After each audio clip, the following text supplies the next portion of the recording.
에이 설마 싶은 일이 이 세상에 일어날 수 있습니다. 프라이를 해먹을 때에도 릴스를 찍고 싶거든요. 마음만 먹는다면 치마도 입어볼 수 있습니다. 의사 상담을 권합니다. 그리고 사실 저는 프랑스에 가본 적이 없습니다. 에이프릴 마치의 사랑. 안녕하세요, 언니언입니다. 오늘 리뷰해볼 책은 에이프릴 마치의 사랑, 이장욱 작가님의 단편소설집입니다. 출판사는 문학동네입니다. 문학동네.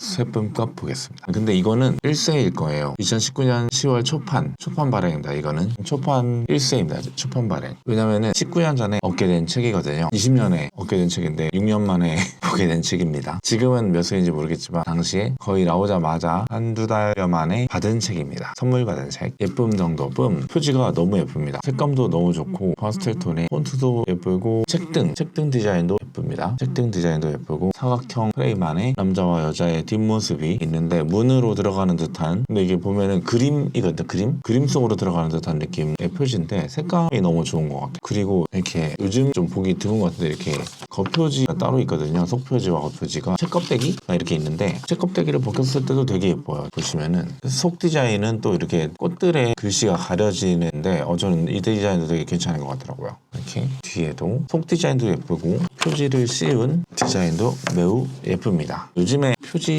이렇게 따로 잘 안 하는 추세인 것 같은데 이거는 6년 전에 나온 책이라 그런가? 아니면 디자인 아이디어가 너무 좋아서 둘 다 넣고 싶어서 속에도 하나 넣고 겉에도 하나 넣었을까요? 두꺼운 정도는 320페이지인데 321페이지 정도 되는데 그 치고는 그렇게 두껍지 않습니다. 제가 기준이 잘못된 건지 보통 300페이지는 이 정도 디자인인 것 같긴 해요. 크기도 그렇게 크지 않아서 들고 보기 딱 좋은 한 손에 들고 보기 딱 좋은 책입니다. 제가 한 손에 들고 보기 좋은 책을 먼저 보는 것도 있는 것 같긴 한데, 그리고 이제 속지는 터키색 느낌이어가지고 저도 플래그를 이렇게 비슷한 맑은 파랑을 붙여봤습니다. 이 책도 안 들어갈 수도 있겠다. 오늘 입고 온 봄잠바는 주머니가 좀 작아서 안 들어갈 수도 있겠는데요. 한번 넣어보겠습니다. 이 잠바가 주머니가 크지는 않아서 들어갈지 모르겠어요.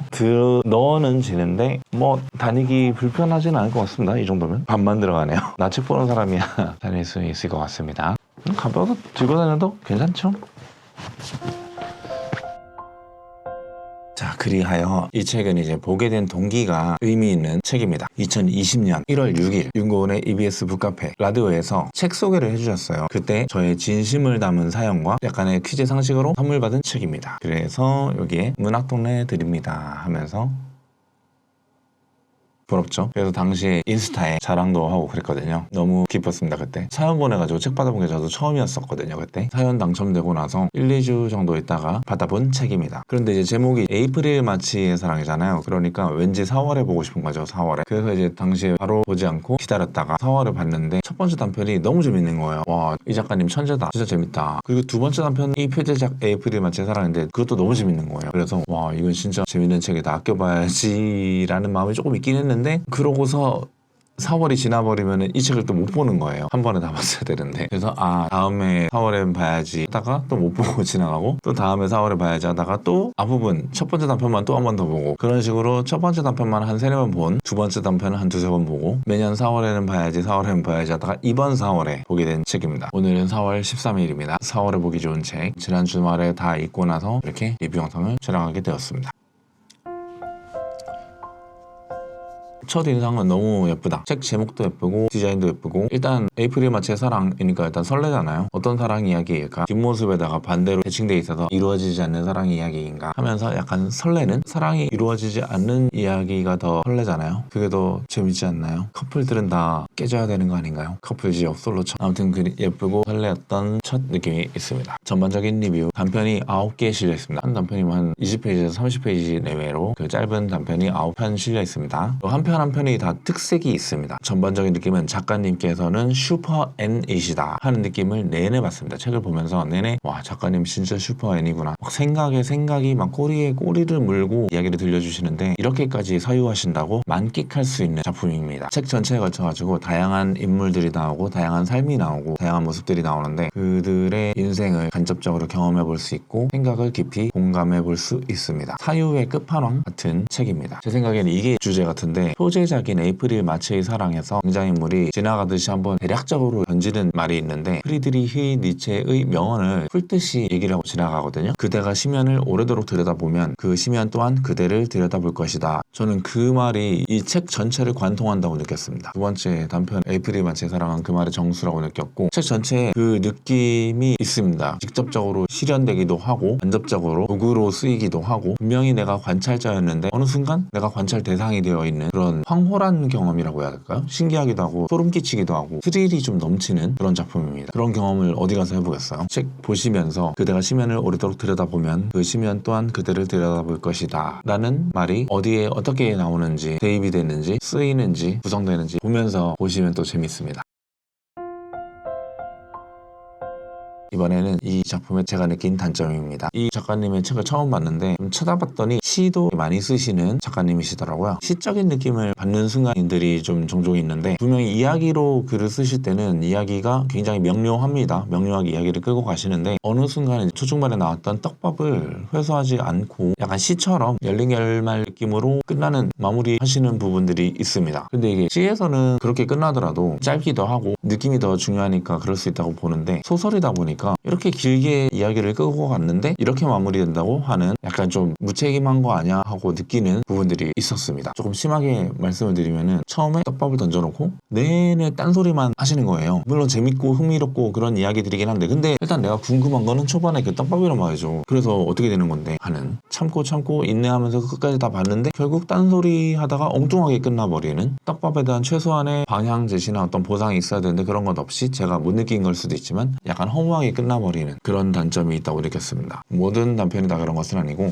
약간 그런 느낌들이 좀 있는데 물론 훌륭하게 마무리되는 것들도 있지만 그걸 심하게 느낀 게 네 번째 단편 크리스마스 캐럴이었습니다. 이게 끝이라고? 앞에 떡밥은 회수해야 되는 거 아니야? 하는 감정으로 이제 마무리돼서 실망을 좀 했는데 공교롭게도 마지막에 이제 작가의 말이 좀 나오거든요. 제가 본 작가의 말 중에 최고의 작가의 말, 디테일하게 작품 하나하나 단편 하나하나 소회를 적어주셔가지고 너무 좋았는데 거기에서 말씀을 또 하시더라고요. 크리스마스 캐럴이라는 네 번째 단편을 마무리하는 순간 아 이거는 이제 이야기의 시작이구나 하고 본인도 느끼셨대요. 그래서 장편으로 준비를 거의 다 마무리해서 곧 나올 것 같다고 이제 작가의 말에 써 있습니다. 이 책이 나온 지 좀 시간이 됐잖아요. 찾아봤더니 진짜로 캐럴이라는 장편 소설이 나왔더라고요. 거기서 고민이 딱 생기는 거죠. 여기에 나왔던 단편 크리스마스 캐럴에서 아쉬웠던 부분, 궁금했던 부분이 그 장편에서 다 해소가 될 것인가는 물음표입니다. 캐럴 그 작품도 이번에 한 권 전체를 내내 이제 또 다른 얘기 하시고 다른 말씀하시고 다른 생각에 다른 이야기가 꼬리에 꼬리를 물다가 결국에는 떡밥 회수 또 안 하시는 거 아니야? 하는 불안함이 있어요. 그래서 이거를 봐야 되나? 하는 그러니까 와 이거 보고 싶다 이게 장편으로 나와서 보고 싶다 이게 아니라 약간 불안함 또 배신 당할까봐 끝까지 다 봤는데 결국 또 떡밥 회수 안 될까봐 두려움이 있습니다. 혹시 보신 분 계시나요? 봐도 괜찮나요? 떡밥 회수 되나요? 있으시면 댓글 좀 달아주세요. 없으시면 제가 보겠습니다. 제가 또 북튜버로서 여러분들 대신해서 보고 어땠는지 말씀을 해드려야 되니까 누구 보신 분 계시면 꼭 말씀해 주시고 없으시다면 제가 바로 보기는 조금 힘들 것 같고 마음을 좀 추스른 후에 그걸 보고서 어땠는지 덧붙여서 영상을 만들어 보겠습니다. 어쨌든 그런 단점이 있다. 단편들이 다 그런 건 아니고 하나씩 소개를 해서 드릴 건데 그 네 번째 단편에서 조금 거기에 상처를 좀 받아서 그런 포인트들이 조금씩 있는 부분이 있어서 한번 말씀을 드려봤습니다. 각 단편들의 소감을 짧게 말씀드려보겠습니다. 첫 번째 단편 행자가 사라졌다. 이야기의 배경이 되는 그 시대를 절묘하게 적나라하게 곁들여 주셨습니다. 감탄했습니다. 한 가족 이야기라고 볼 수 있는데 극찬을 하면서 봤습니다. 이 시대에 필요한 작품 단편이다. 행자가 누군지 궁금하시죠? 두 번째 작품 표제작 에이프릴 마츠의 사랑 니체의 말의 정수라고 느낀 작품입니다. 재밌습니다. 어느 순간 상대방과 뒤바뀐 느낌을 받으면서 흥미롭고 스릴이 넘칩니다. 엔딩도 좋았어요. 멋지다고 생각했습니다. 이런 단편을 쓸 수 있다면 얼마나 좋을까 하는 생각을 그리고 세 번째 단편 복화술사 처음에는 뭐야 보면서 빠져든 작품입니다. 장편으로 나올 만한 가치가 있는 작품이라고 생각을 했습니다. 복화술사 이야기로 시대 정신을 살짝 자연스럽게 작품성이 높다고 생각을 했습니다. 네 번째 크리스마스 캐럴 제가 생각한 단점이 좀 많이 드러난 작품 되게 흥미진진하고 재밌게 끌고 가시는데 보상이 좀 아쉬운 단편입니다. 장편으로 나온 캐럴 거기엔 보상이 있나요? 떡밥 회수 되나요? 떡밥 회수 전까지는 흥미진진하고 재밌는 작품 그리고 다섯 번째 작품 낙천성 연습 낙천성이 무슨 말인가 싶어 검색해봤는데 그냥 말 그대로 낙천주의 할 때 그 낙천 이 작품도 재밌습니다. 화자의 아버지가 주인공이라고 느꼈는데 주인공의 삶을 사유해볼 수 있는 작품 주인공의 엔딩이 기가 막힙니다. 그리고 8번째 작품 최저임금의 결정. 수상도 하시고 했던 상당한 작품. 보시면 장점 그대로 흡수가 될 거예요. 와 이럴 수가 하면서 장점으로 막 무장을 하고 있는 남편이어서 저는 약간 단점이 눈에 보였는데 모호하게 마무리가 됩니다. 두 가지 포인트에서 모호하다고 느꼈는데 첫 번째는 이 단편 소설의 물리적인 엔딩이 좀 모호하다고 느꼈고요. 두 번째로는 이야기 속 등장인물의 엔딩도 모호하다고 느꼈습니다. 그거보다는 조금 더 방향을 잡아주셨으면 좋지 않았을까. 하다못해 살짝 이해가 안 가는 부분도 있기 때문에 나온 등장인물들이 착각을 했다고 하면 어쩔 수 없는 부분이지만 둘이 만약에 다른 얘기를 하면 둘 중에 누가 착각을 했는지 우리는 알 수가 없잖아요. 짐작할 수 있는 어떤 단서 같은 거라도 남겨주셨으면 좋았을 건데 저는 헷갈렸거든요. 끝까지 보신 분들은 알겠지만 마을버스 막차 때는 괜찮았는데 새벽 첫 차 때 있었던 일인 것 같은데 근데 이야기의 흐름대로면 마지막에 편의점 주인한테 뭔가 면죄부가 주어지는 분위기란 말이에요. 근데 소설 속에서 현실이 신기루 같은 느낌으로 마무리가 돼서 이게 뭐지? 하면서 약간 해결이 안 됐는데 이야기가 끝난 느낌이었습니다. 알쏭달쏭합니다. 보신 분들이 있으면 같이 얘기를 나눠보면 좋을 작품입니다. 그 전까지는 분명히 굉장히 스릴 있고 흥미진진하고 재미있는 이야기인데 뭔가 그것들이 좀 정리가 될 것 같았는데 이거라고? 하면서 끝나는 아쉽다고 느낀. 근데 이야기 정말 재미있는데 나 T인가? 결론이 딱 나야 되나? T일지도? 넘어가죠. 그리고 7번째 양구에는 돼지코. 이 작품은 할 말이 없습니다. 정말 훌륭한 작품이라고 생각하고 이런 경험을 시켜주셔서 너무너무 감사할 따름이고 모두가 한 번쯤 읽어봤으면 하는 단편입니다. 양구에는 돼지코. 근데 이제 작가의 말에서 이런 작품은 다시는 쓰지 않겠다고 하셔서 아쉽지만 그 마음이 이해가 됩니다. 쉽게 건들 수 없는 내용의 작품이라서 한 번쯤 받으면 너무 좋은 작품입니다. 8번째 스텔라를 타는 구남과 여. 구남과 여 라이딩 스텔라라는 인디밴드 라이브를 보고 영감을 얻으셔서 쓰신 단편이라고 합니다. 마무리가 좋습니다. 이 작품 엔딩도 확실하고 뭐 떡밥 횟수 같은 것도 다 됐고 흥미로운 작품인데 엔딩이 씁쓸한 작품입니다. 그 이야기의 진실이 조금 씁쓸한 가슴 아픈 작품입니다. 나오는 음악은 신나는데. 마지막 9번째 눈먼 윌리 맥텔. 실제로 계신 분이더라고요. 윌리 맥텔이라는 음악가가 있습니다. 이 작품의 마지막 단편으로 어울리는 작품이고요. 씁쓸하지만 그래도 한편으로 안도되는 다행이다 하는 그렇게 좀 마음이 다독여지면서 마무리가 되는 괜찮은 작품입니다. 보시면 또 사유할 만한 그런 작품이었습니다. 이 작품을 마지막으로 작가의 말이 나옵니다. 기존의 작가의 말 테러리스트들 있죠. 한 페이지씩 딸랑 쓰시는 분들